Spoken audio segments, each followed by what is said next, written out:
जी हाँ, नमस्कार। सभी पेंशन भोगियों का स्वागत करते हैं एक बार फिर से हमारे इस YouTube चैनल पर। दोस्तों, इस वक्त की पेंशन धारकों के लिए बहुत बड़ी और इम्पोर्टेंट खबरें निकलकर सामने आ चुकी है। जी हाँ दोस्तों, पहली बड़ी खबर की बात करें तो कर्मचारी भव संधि संगठन यानी कि ईपीएफओ के रूल्स बदलाव को लेकर आप सभी के लिए बड़ी खबर निकल कर आई है। 7 मासों की पेंशन बंद पड़े, पीएफ खाते होंगे एक्टिवेट। जानिएगा कर्मचारी भवासन निधि संगठन यानी कि ईपीएफओ ने क्या क्या बदलने वाला है। तो ईपीएफओ के मेंबर्स के लिए बड़े बदलावों को लेकर शानदार अपडेट निकल कर आया है।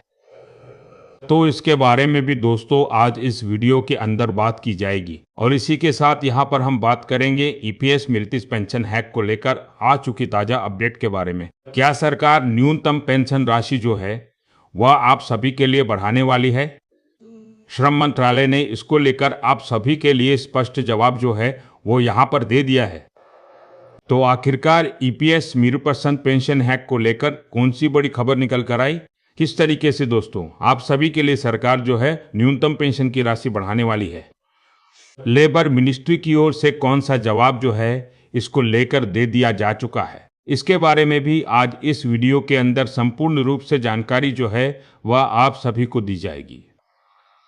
इसीलिए आप सभी से निवेदन करते हैं कि आज की इस वीडियो को आप शुरुआत से लगाकर लास्ट तक एंड तक पूरा जरूर देखिएगा और इसी के साथ हमारे चैनल पर नए हैं तो चैनल को सब्सक्राइब कर दीजिएगा और इस वीडियो को लाइक करके अपने पेंशन धारक मित्र दोस्तों और फैमिली मेंबर्स में भी शेयर जरूर कर दीजिएगा ताकि वो भी पेंशन और पेंशन धारकों से जुड़ी हर बड़ी खबर सही सटीक और तथ्यों पर आधारित सबसे पहले जान सके।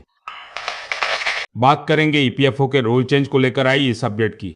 तो 57,500 की पेंशन बंद पड़े, पीएफ खाते होंगे एक्टिवेट और क्या ईपीएफओ बदलने वाला है, इसको लेकर चलिए विस्तार से जानकारी जानते हैं।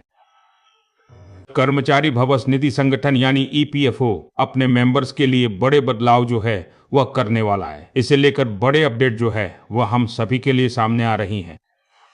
इनमें पेंशन की रकम को बढ़ाने पर चर्चा जो है वह आप सभी के लिए की जा रही है और उम्मीद जताई जा रही है कि सरकार पेंशन में कंट्रीब्यूशन देने वाले कर्मचारियों को बड़ा तोहफा देने की तैयारी जो है वह कर रही है। रिपोर्ट की माने तो ईपीएस 90 पेंशन को बढ़ाकर 62,000 तक किए जाने की मांग है और सरकार इस पर गंभीरता से विचार कर रही है। इसके अलावा बंद पड़े पीएफ खाते के लिए यानी कि पीएफ जो अकाउंट है उनको फिर से एक्टिवेट करने का प्रोसेस भी शुरू यहां से किया जाने वाला है। अब बात करेंगे पहले अब्बास सुप्रसाद फट्टीसो की पेंशन को लेकर। तो ईपीएफओ लंबे समय से श्रमिक संगठनों के द्वारा की जा रही पेंशन बढ़ाने की मांग पर गंभीरता से विचार कर रही है।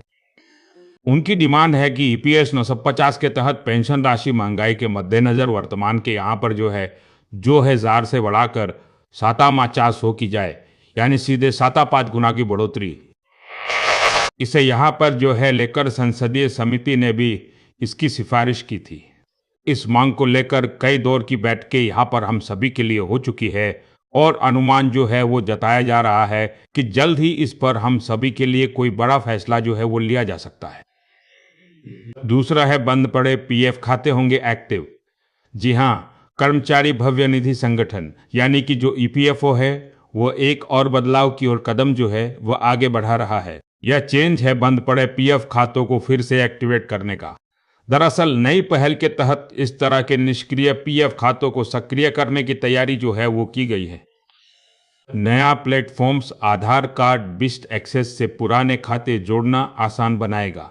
इससे होने वाले फायदे की बात करें तो इससे बंद पड़े पीएफ खाते का यहाँ पर जो है पता लगाकर उन्हें यूनिवर्सल अकाउंट नंबर यानी कि यूएन से जोड़ने और चालू करने में मदद मिलेगी, जिससे मेंबर्स को इन खातों में मौजूद रकम वापस पाने के अंदर भी आसानी होगी। इस बदलाव के लिए श्रम एवं रोजगार मंत्री मनसुख मांडविया ने ईपीएफओ ईपीआरएपीवीटीआई की पोर्टल की लॉन्च की जाने की जानकारी दी। इसके प्रोसेस की बात करें तो बंद पड़े खातों को ईपीएफओ मेंबर आसानी से एक्सेस कर पाएंगे। जिन खातों का यूएन नंबर नहीं है, बंद पड़े हैं, उन्हें एक्टिवेट किया जा सकेगा।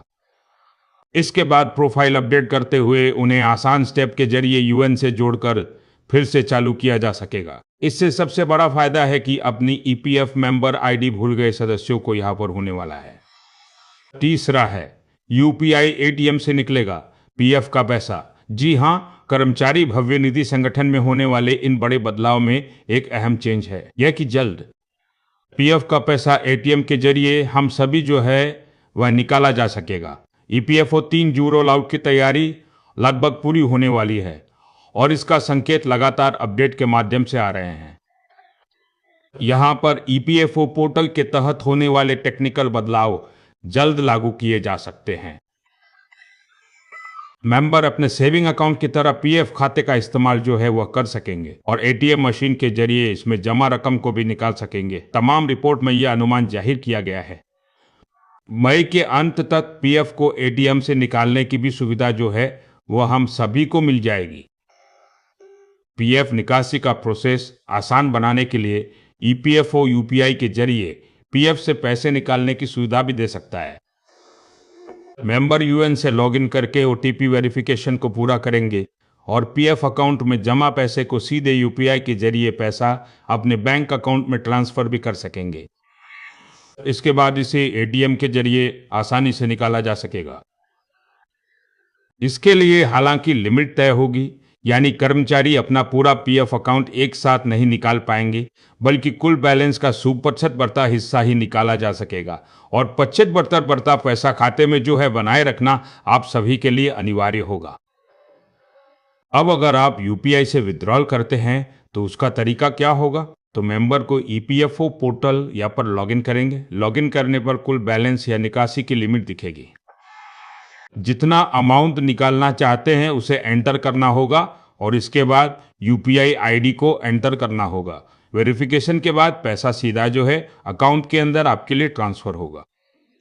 इसके साथ पीएम सेटलमेंट में लगातार तेजी को लेकर बात करें तो कर्मचारी भवन से निधि संगठन की क्लेम सेटलमेंट में लगातार तेजी आ रही है। वित्तीय वर्ष 2025-23 में 30 करोड़ सेटलमेंट किए गए, जो द्वितीय फाइनेंशियल ईयर 6 करोड़ आंकड़े की कहीं ज्यादा है।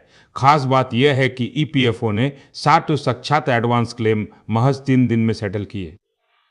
इस महीने यानी कि अप्रैल 2056 के दौरान ही आम सभी के लिए शख्सी खट्टान 2-3 लाख क्लेम सेटलमेंट जो है इसी माध्यम से किए गए। वहीं अगली बड़ी खबर की बात करें तो ईपीएस 90s पेंशन हैक को लेकर हम सभी के लिए शानदार अपडेट है। क्या सरकार न्यूनतम पेंशन राशि बढ़ाने वाली है? श्रम मंत्रालय ने इसको लेकर आप सभी के लिए बड़ा जवाब दिया है। जी हाँ दोस्तों, केंद्रीय श्रम एवं रोजगार राज्य मंत्री शोभाकरण दिला जी ने कहा है कि ईपीएस निश्चित पेंशन योजना के तहत सभी लाभ नियोक्ता और केंद्र सरकार के अंशदान में जमा राशि से दिए जाएंगे। उन्होंने बताया है कि आप सभी 33 मार्च 2019 तक फंड के मूल्यांकन के अनुसार इसमें एक्चुअली घाटा है। फिर भी सरकार बजट सहायता के माध्यम से पेंशन भोगियों को प्रतिमाह महिलादास की पेंशन प्रदान कर रही है। लोकसभा में ईपीएस नपस 5 के तहत न्यूनतम पेंशन बढ़ाने की योजना के संबंध में पूछे गए एक सवाल के लिखित जवाब में करण दिलाचे ने कहा है कि ईपीएस नपाच में स्थित अंशदान निश्चित लाभ सामाजिक सुरक्षा योजना है। नियोक्तांक के वेतन का 8.33% अंशदान और केंद्र सरकार द्वारा 15,000 प्रति माह तक की मजदूरी पर 161% बजट सहायता के अंशदान से इसे बनाया जाता है। फिर भी सरकार ईपीएस नेपश के तहत पेंशन भोगियों को नहीं 1000 प्रति माह की न्यूनतम पेंशन बजट सहायता से प्रदान कर रही है, जो कि कर्मचारी भाव से निधि संगठन को ईपीएस के लिए हर साल जो ही सोजात रात की मजदूरी बजट सहायता दी जाती है उसके भी अतिरिक्त है। आगे उन्होंने कहा कि भारत सरकार ईपीएस नए 5% योजना के तहत श्रमिकों को अधिक लाभ सुनिश्चित कराने के लिए प्रतिबद्ध है, जिससे संबंध में यहाँ पर फंड की सेहत और उस पर भविष्य की देनदारी को उचित रूप से ध्यान में रखा जाएगा और हम सभी के लिए यहाँ पर जो है अंतिम निर्णय इसको लेकर लिया भी जाएगा।